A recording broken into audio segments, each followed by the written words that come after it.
Though the main Metal Gear series is technically over, we still have a bunch of games the franchise to cover, games that did not fit into the story conceived for the Metal Gear series. Although technically this would also mean that the Snake's Revenge game also wouldn't have fit in the main series, but I did cover it then because it was at the time the only sequel available for a Metal Gear game. And when you think about it, Metal Gear Portable Ops sort of feels more like a side game, but it does have a continuation of the main story, so it was covered in the last week's show. So what's left then? Well, a bunch of games, though not as many as there could have been. Konami had a lot of respect, it seems, for the series. It took them up until the year 2000 to actually make a game that was not part of the main series and not on a mainstream, well, not on a core console, if you will, because the Game Boy was about as mainstream as it could get. Well, the Game Boy Color. In 2000 we got Metal Gear Ghost BABEL, which was a reinterpretation of Metal Gear 1 or possibly 2,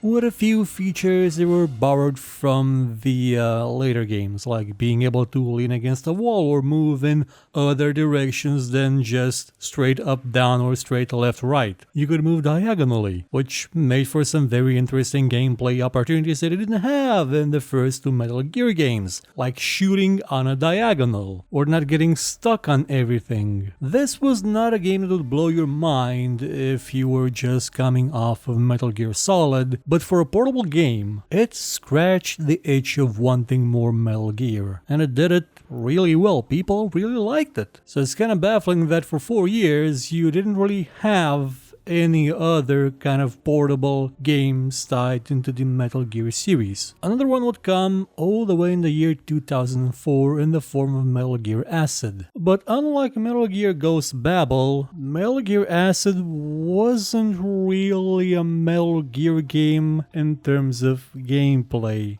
Yeah, it had the same core idea of you sneak around and do stuff, but it was a card game. The one I played was a Java reimplementation of the concept of the game made for the Sony Ericsson around 2005. I enjoyed it. It was really light on story, just some dialogue from now and then. You moved around using cards, you attacked using cards. It took some time to learn, but it was an enjoyable game. It was a different take on the same idea. You're sneaking around, but you're reliant on cards to do it. It's sort of the same concept that you're seeing now adopted by some Warhammer games on mobile as well, where you build a deck over the course of a game and you draw cards in your hand and hope that they will be useful in your current situation. The PlayStation Portable version of Metal Gear Acid, however, did have a couple of other features that were not in the Sony Ericsson version that I had. Namely, a story that was, according to the people that have played it, confusing and nonsensical and unfinished, as well as a much more difficult style of play, because you would need to have keycard cards in your hand to be able to open a door, to progress, and it could take quite a while for you to actually get that card, which made everything slow and annoying, which is why the sequel, Metal Gear Acid 2,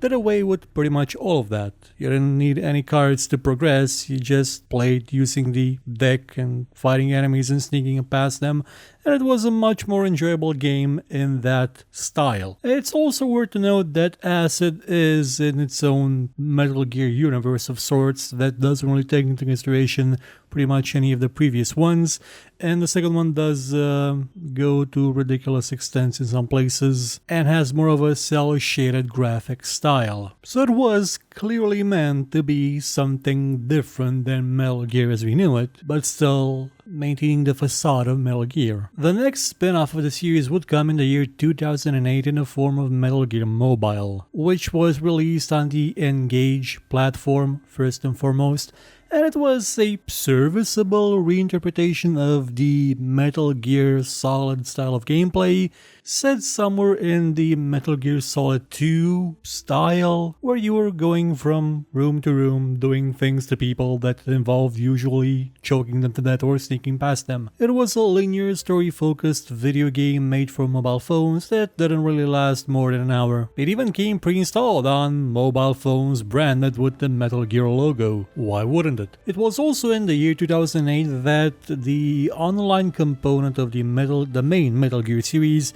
sort of became its own thing. Yeah, there was one in Metal Gear Solid 3, I think I forgot to mention actually, but it was sort of part of substance or one of them. But with Metal Gear Solid 4, it became its own thing, with numerous types of game modes, with stealth actually, with expansion packs, with its own dedicated content production pipeline, like any multiplayer shooter, and this would go on. Well, it would go on until the servers got shut down, but then you'd had Metal Gear Online for Metal Gear Solid 5, which was released as a separate game after Metal Gear Solid 5 and its demo came out. I can't really comment about it because I never played it. And also during this time, something else happened.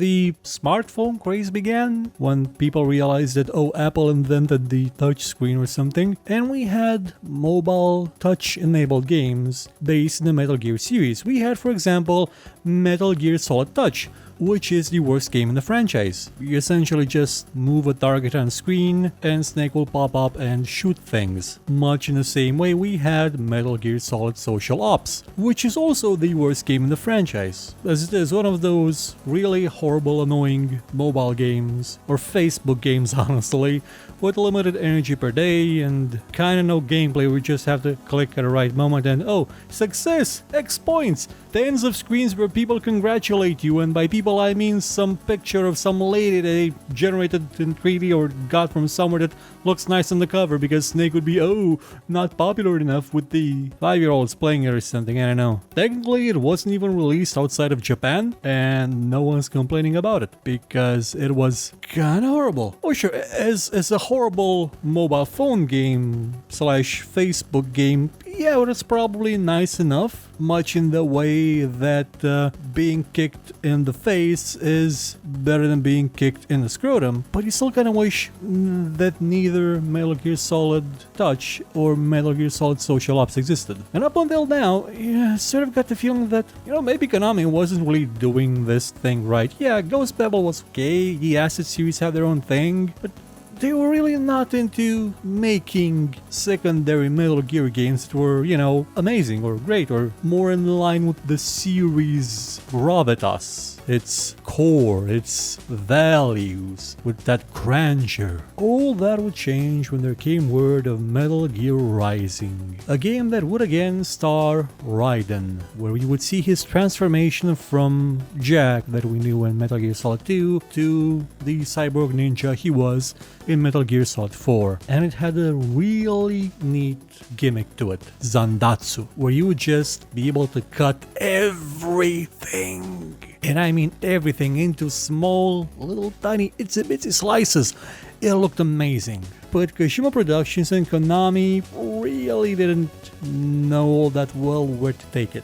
Much like Kojima Productions didn't know where to take the original plan for Metal Gear Solid 5, where they wanted to make a game about the boss and the Cobra unit in World War II. So they gave the game off to another developer. Now usually this spells doom because we've seen what switching developers can do to a game. But in this case, the other developer was Platinum Games, makers of oh my god, I need to play that 50 times because it's awesome. And what we got was Metal Gear Rising: Revengeance. At its core, it tries to be in some places a stealth game. You still have a box in which you can hide, but really it's an action game. It's a spectacle fighter in the purest Platinum Games style that is just about ridiculous after ridiculous after even more ridiculous, and it is glorious. It is exceptional. It was proof that even without Hideo Kojima, the series could be absolutely bonkers amazing to play, to see. And it actually managed to use nanomachines in a way that wasn't headache-inducing. Instead, it made it funny. It accepted the ludicrousness of it, and made for a superb video game that you can still enjoy very well on pretty much any platform possible, because it just plays great. And with the success it had, there were even plans to make another Metal Gear Rising: Revengeance game, this time starring Gray Fox, the original cyborg ninja. But we were in the period period of time when Konami and Kojima really didn't get along because Metal Gear Solid 5 was taking too long to develop and it was costing millions. So nothing came out of the promise of a second REVENGEANCE game. Instead, what we got was a bunch of pachinko machine games. One of them based on Metal Gear Solid 3, actually a remade version of the cinematics of Metal Gear Solid 3 using the Fox engine of Metal Gear Solid 5, which looked amazing, but not an actual game. No, what we actually got as a game was Metal Gear Survive, a game released last month. That's why I made this series now, because the last, and I mean probably last game in the Metal Gear franchise was released last month. It bombed. It had, according to figures I found on the web that may or not be true, 5% of the sales of Metal Gear Solid 5. 5% of the day one sales of Metal Gear Solid 5. It sold a lot less than even REVENGEANCE, which was not a part of the main series and therefore didn't have as much weight behind it. I've only played the beta test of Metal Gear Survive, so I can't speak personally of the entire experience of the game. What I can tell you from what I've played is that it'll look like something that a modder put together in a few weeks. Yeah, the full game does have a single player campaign with a story in it, one that is utterly divorced from the Metal Gear series, and judging from its reception didn't really inspire much endearment from people. But most of all, it's a game about shooting zombies, which is never what the series was about. Yeah, you do still have the sneaking in it, because it's based on Metal Gear Solid 5's gameplay, but it's got building features in it now, wave-based things, and Firefall's basic entire gameplay for most of its existence, and co-op missions because it's the laziest thing they could come up with. It's mostly an amalgam of what things are popular right now, transmuted into the Metal Gear Solid 5 implementation of the Fox engine. We're at a standalone game with no ties to the Metal Gear series and none of the negative press around it with what transpired between Konami and Kojima. It would have probably still flopped and died. I never had any actual press behind it to at least make people notice it exists. And with it, the franchise dies. To put it simply, Konami doesn't have all that much money to invest in big budget video games. They've said so in the past. They're considering just leaving video games and sticking to pachinko machines at one time. But with Metal Gear Survive, they would have had one last Hail Mary, one last go at it to show that yes, they can do Metal Gear without Kojima, they can go on, they can make something their own. And it failed. It failed badly. Sales may still pick up once the game goes on sale. I mean, the price gets slashed and it may make back its investment, though honestly, it probably doesn't have that big of an investment. I mean, all the work was already done by the team that worked on Metal Gear Solid 5. This is more of a mod. But odds are we will not be seeing a new Metal Gear game within the next decade. Unless Konami really wants to stick it to Kojima and will try to make their own, I don't know, maybe a reboot of the series or a franchise with a new Snake or the same old Snake, retelling the main story again in a new form, all the while making sure that nobody else makes a remake. Even though it's made by fans, even though it's the form of a movie made by fans, essentially no one else can have it. And so closes my overview of the Metal Gear Solid series and franchise in general. It's been 21 years of Metal Gear. 21 years of a cigar-smoking guy named Snake sneaking around in some cardboard box that's probably been in his family for ages, as they're all obsessed with them. 21 years of Kojima's strange dialogue with words like nanomachines just plastered everywhere. 21 years of really solid, enjoyable mechanics with a few exceptions. 21 years of subversive game design that challenge your expectation and your perception in a few instances, and a lot of them no. 21 years of Metal Gear now ended, but not really a lot of hope for more on the horizon anytime soon. But again, never say never. I mean, it took 8 years between Metal Gear 2 and Metal Gear Solid. 8 years in which the franchise was completely forgotten, and then it got its biggest hit Well, biggest hit then. Who knows what's gonna happen in 2026? Who knows what's gonna happen in 2030? Maybe there will be a new Metal Gear one day. Maybe it won't suck ass. All we can do is enjoy what we already have and appreciate masterpieces like Metal Gear Solid, like Sons of Liberty and Snake Eater. Goodbye.